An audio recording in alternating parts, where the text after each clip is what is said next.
This is called auto accident. At the ranch, there are many exciting adventures. Among these, the breeding and caring for our many horses was by no means the least. Here we had Kentucky thoroughbreds, Arabians, and a few beautiful Palomino riding horses. It was on such an occasion that I was to learn much of the memory of a lion. I was returning to the ranch from a long and fatiguing drive with one of my mares and her colt in the trailer, and little Tyke perched royally on the rear seat of my car. I was suddenly forced from the highway by a speeding car rounding the curve in my direction, on my side of the dividing line. I swerved off the pavement as the wild-eyed driver of the other car swished by. But as I tried to cut back on the highway again, my horse trailer skidded wildly. It struck a utility pole, which crushed the trailer hitch to splinters and sent the trailer mare and 2-week-old colt catapulting crazily down the hill to the valley below. The force of the skidding trailer swung the car in the opposite direction, crashing it directly into the steep bank of the hill. The doors flew open while the fenders wrinkled and drooped like the ears of a tired hound. I managed to back the car from the highway and got out to survey the damage. Bits of the trailer lay strewn from the highway to the valley below, but somehow, in some miraculous way, the mare and the colt had escaped harm. I breathed a sigh of relief as I looked down upon the indifferent mare as she grazed contentedly in a pasture while her spraddle-legged colt nursed.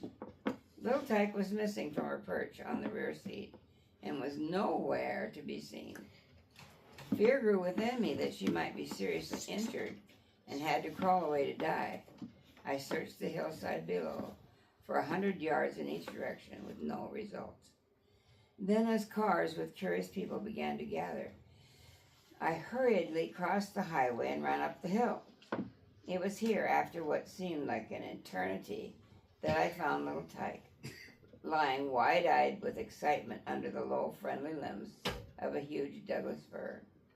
As I approached, she snarled viciously and lashed out at me with a lightning paw. I sank to the ground with a heavy heart as I fought off the fears which crept into my mind. Would the result of this wreck instill the fear of the wild into the gentle and mild heart?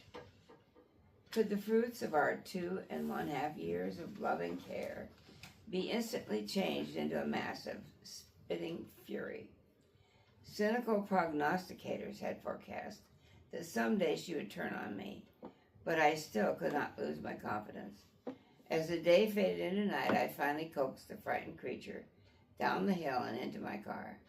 She leaped quickly into the rear seat from where she had been flung, hissing, spitting, and lashing out at anything that moved about her.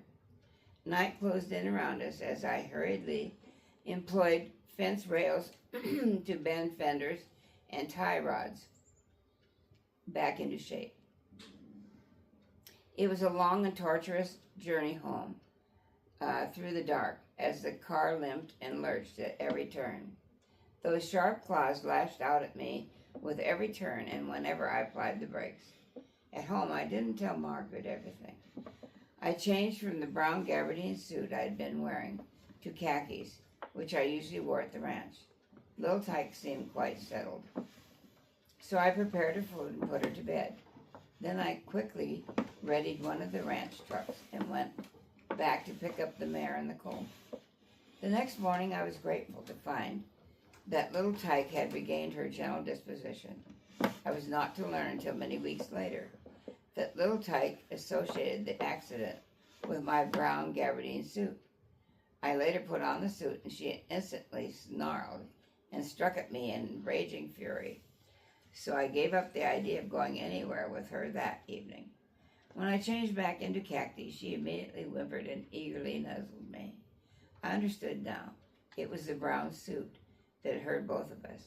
Years later, I donned that suit again, and once more, little Tyke was in a snarling fury. Needless to say, I didn't wear that suit threadbare. It had become a frightening reminder to the lioness.